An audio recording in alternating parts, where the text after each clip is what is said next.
Welcome to this week's episode of Operation Support Local. I am your host, Derek Fage, and as you can see, I'm standing outside of one of the most beautiful buildings here in Ottawa. But before I get to that, I want to let you know that we've been receiving some great feedback from you, and thank you so much. So keep those comments coming, and you can visit our website, rogerstv.com, to find out more information about the show and how you can share a story idea with us. Well, we do start at this beautiful building. We are at the Canadian Museum of Nature, and they are just about ready to reopen to the public, of course, with new health and safety protocols. Have a look.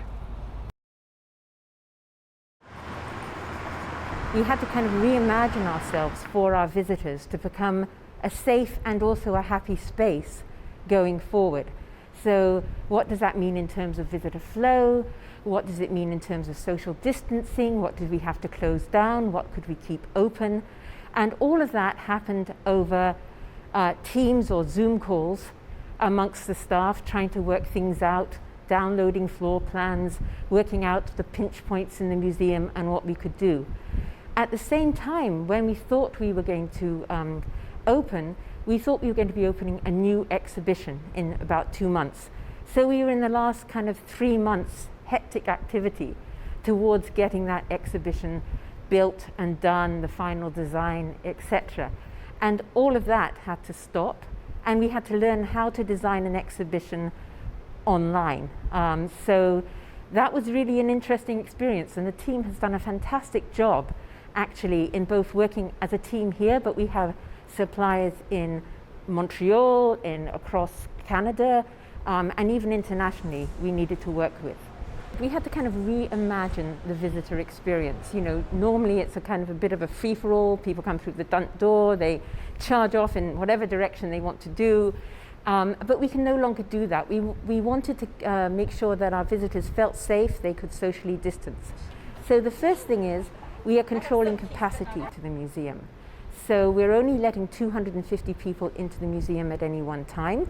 So there'll be plenty of space to kind of look around and observe a little bit more.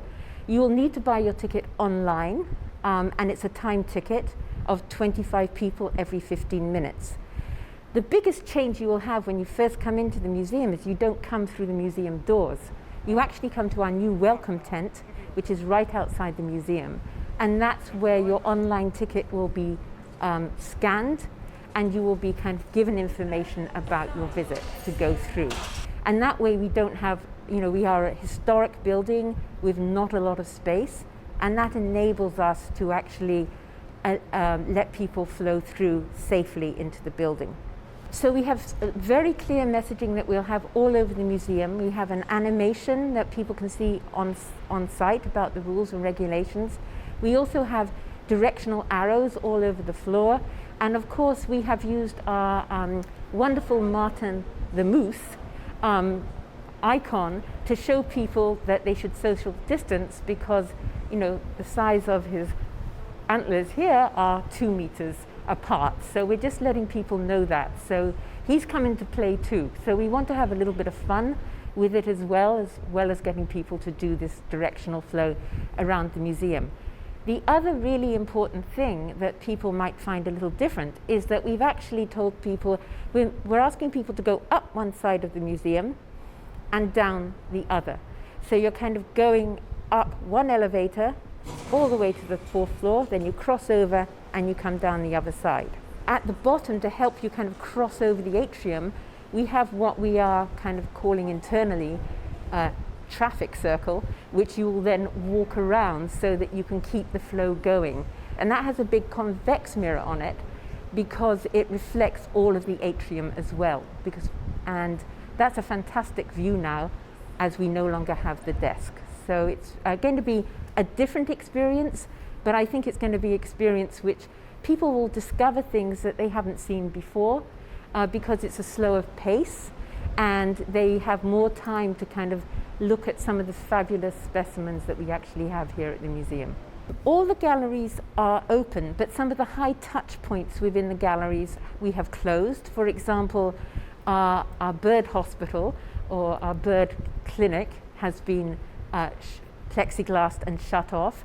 Similarly, our cave on the Earth Gallery is no longer open because we we couldn't actually make sure of people's safety in there. But we have kept some of our interactors open. We've kept interactors open where we think that there isn't a pinch point, so people won't gather around and cause other people not to be able to move past, and also where there is, we can put hand sanitizers as well.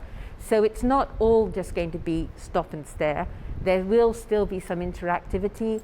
Our theatre will also be closed, and our cafe is also closed. We do have vending machines on site though, but we're asking people not to bring their own food into the building, again for safety reasons. We won't have our water fountains open, so people can bring in water bottles as well. And of course, finally, our boutique is definitely open. Every Saturday and Sunday from 10 to 11 is for members only. But we have the last hour of every day, for the weekdays, from Wednesday to Friday, is free to the public. But on both those, you still have to book a ticket online. We're really encouraging you to do that. We are not set up really to take cash and do ticketing here at the building. So we want to make sure that you buy a ticket online. And we are lucky because we've had a lot of experience of time ticketing and getting that process right, because of course we had to put it into place for butterflies. So we're already pretty good at doing that, and I think it's going to be a pretty smooth experience.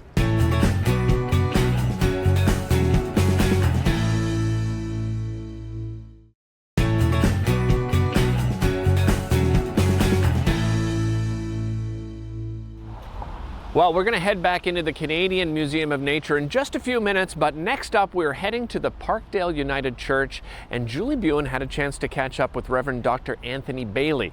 Like many different organizations, they've had to pivot and change the way that they practice what they do best, and that's worshiping. Parkdale United has been in the community for a long time. Who is your community? Who do you represent? And why is that such a powerful voice for the inner city community? Well, Parkdale is a very special place. I've been here for 20 years now. And what I've discovered when I first came is that the congregation certainly reflected to some extent, though not fully, the neighborhood in which we found ourselves. And one of my interests was to say that I believe that the gospel and the way in which we are meant to live in community, especially faith community, requires that we pay attention to who we're living with, who are our neighbors. And so there was an important way of reaching out to the community and seeing that there were diverse peoples, differently abled people, also of different socioeconomic status, but also from different backgrounds as well, ethnic backgrounds. And we began to see a movement in our congregation of people from the neighborhood as well as flung far and wide, coming to make this a very special place. What happened to your church when the lockdown occurred? And it was great shock, as it was to everybody, you know, that what are we going to do? But we felt for the safety of our people and the recommendations that came from the health authorities, we needed to do that. So we had to pivot to find a way in which we could reach out and still help those who were in dire situations. People are living alone. We have older folks. We have people who are newly arrived in Canada. We wanted to make sure that they were safe. And so we began a telephone tree, calling people, Zooming with people, and then we had to begin to create online services. So we have recorded services that we do so people could use YouTube and see our weekly services, and we've continued that. But it's been challenging. What did Parkdale United do immediately after the City of Ottawa announced that we were going into a lockdown during the pandemic? Well, we put the message out to our congregation that we were closed. We were not able to receive people in person, but that we were not closed in terms of our ministry and our love for each other and our connection. So immediately we started to create sort of a telephone tree situation. We activated what we have. We have what's called a pastoral care team that particularly looks out for those who are experiencing hardship in a variety of ways. And so we started communicating through our congregational email to let people know that although we have to close, we want you to know that we are here for you, situations that are necessary to respond to, we're going to do our best. How has your fundraising ability and the contributions of the congregation been affected by the pandemic?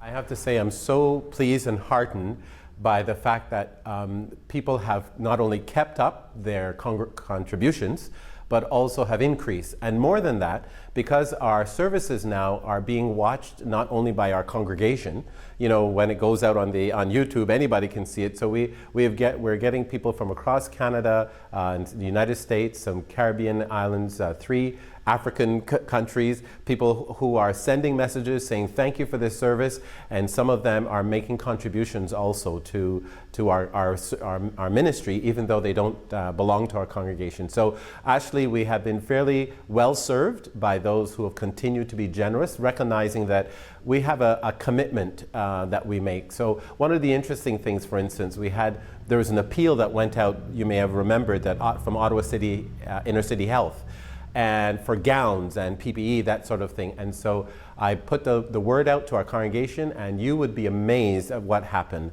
They mobilized, the women and men got together, they got cloth and began to make gowns, and delivered, I think, probably about 20, I don't want to say the wrong thing, maybe about 2,500, I believe, in total, that in the end. And there's a huge group of people, I think about 40, 50 people, who not only from our congregation but other places, who came together to make sure that the healthcare workers, those who are working with those experiencing poverty on the street, the Ottawa Mission and so forth, receive what was necessary in order to protect themselves. So what is your message of hope? Message of hope is that we need to look at how we can learn from what we've gone through. As I mentioned before, I think that the status quo has been broken to some extent. It's been exposed. And so this is a timely opportunity for us to draw from that what can be restorative, what can really challenge that status quo, and to say, here's how we're going to live now. We're going to make sure that there's space for the voices that have been closed and have been muted before. We're going to make sure to look much more incisively and concertedly at the policies that we have, at the ways in which people are prevented from advancing, the way in which the systemic ways of doing things have circumscribed the well-being of populations. And so I think the hope is that this is an opportunity that can be seized. It's not going to be done automatically. It still requires vigor and vigilance and engagement, but I believe that it is possible. And I'm very hopeful. I'm very hopeful for what I hear from people, from the young people who are reaching out to me and saying, I'm ready to listen now. I can't believe I've been deaf to this for so long. I'm finally ready to listen. And that's hopeful to me.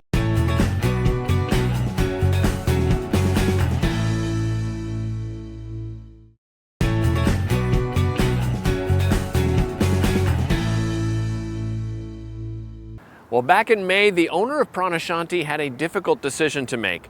Does she close down her business or invest in expanding the business? Well, she decided to expand, and now she owns the only full-time yoga school right here in the city of Ottawa. Our reporter Julie Buin had a chance to catch up with her. My journey with yoga started probably almost 20 years ago. With the recommendation from a coworker that it would probably be a good idea if I took some yoga classes to make me a nicer person. Oh, it was a hard lesson to hear, but in retrospect, it was exactly what I needed to do.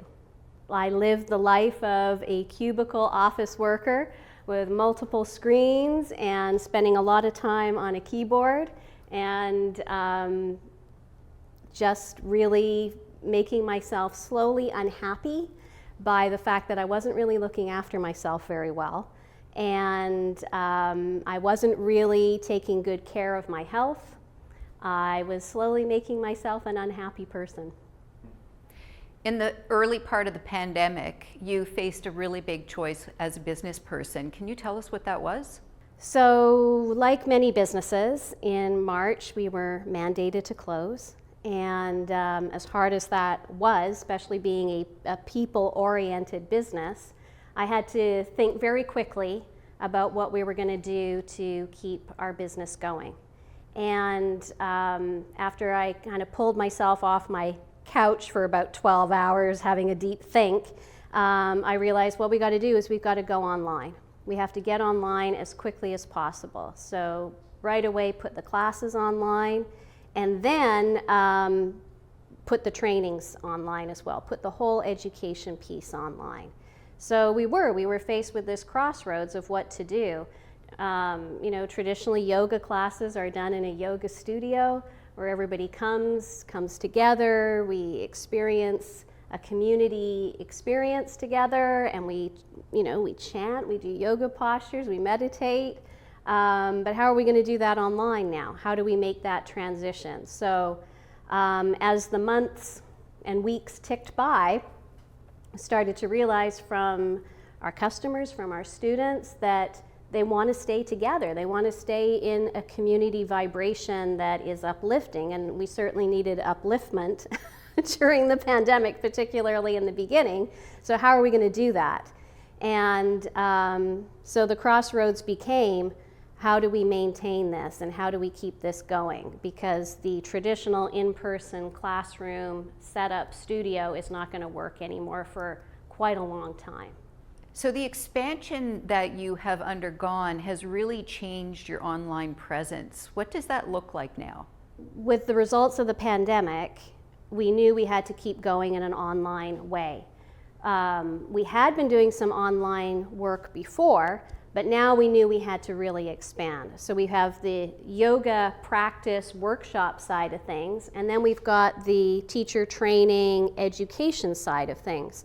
So what really became a great opportunity for us as a side effect of the pandemic was that people really wanted to learn more, and they were really willing to take the time. And let's face it, we all had a lot of time to spend on self-improvement and self-development. So what I really focused on as we moved through the months was how I could expand and grow the education side as well as the yoga class side, maintain that, but really try to deliver and create experiences online from the education perspective.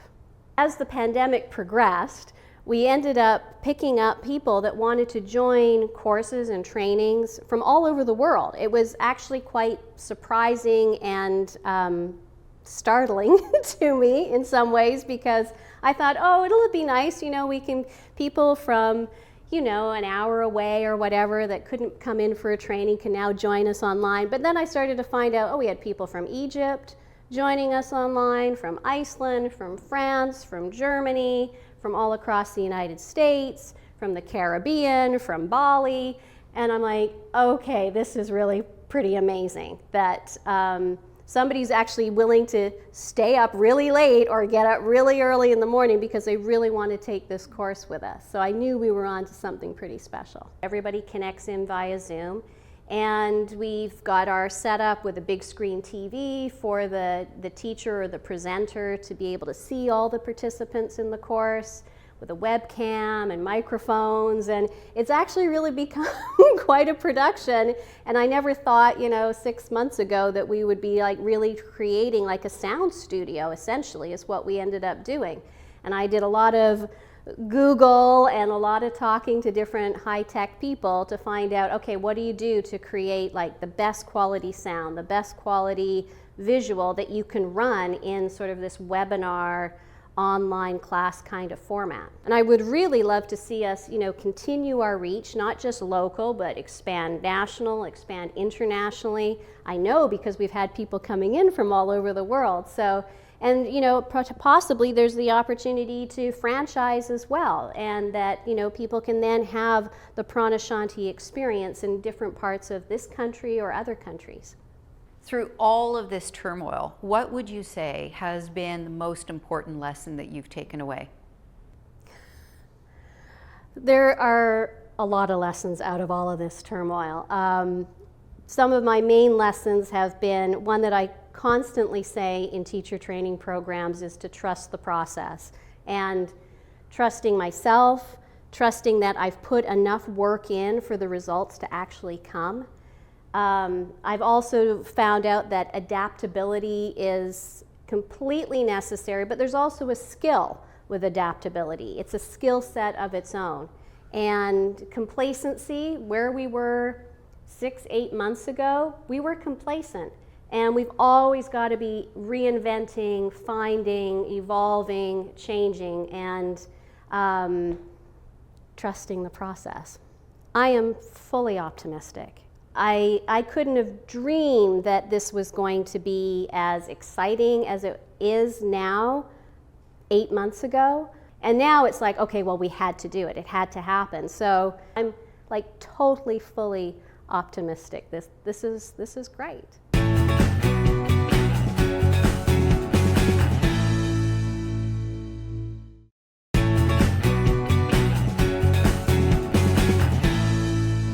As promised, we head back into the Canadian Museum of Nature for our second interview in this episode of Operation Support Local. And I don't want to give away too much. I'll leave it a bit of a mystery. But let me just say, they have only one of 5 of these in the entire world. And as I understand it, the only one here in Canada.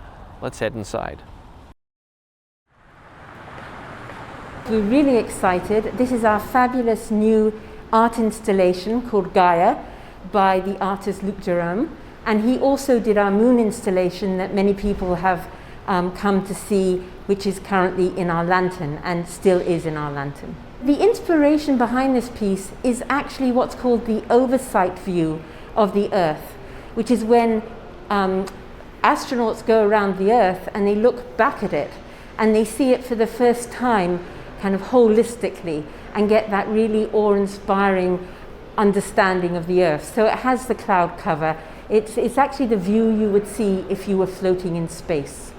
The original unveiling was supposed to be on Earth Day, but of course England got closed down. Luc Jerome is a British artist, so he could no longer actually make the piece for us. There is only 5 in the world, and I believe this is the only one in Canada. So it all got put on hold, but we thought what a great idea for reopening the museum to bring it in. So we were lucky enough to get it in and get it installed over the last couple of months. We do obviously have to have a crew come in to put it up, to position it, to work out where it should be, so that it's got the best viewpoint on each floor.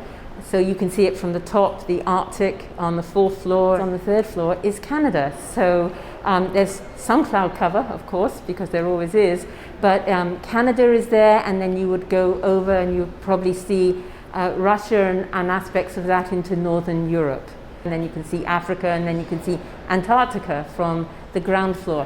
So all of that positioning is actually quite logistical under a pandemic, because we have to make sure our staff are COVID-free, that they're socially distancing, that we're all wearing masks when you come in to install it. All of our staff are wearing masks, and we're expecting all of our visitors to wear masks as well, if they're over 2.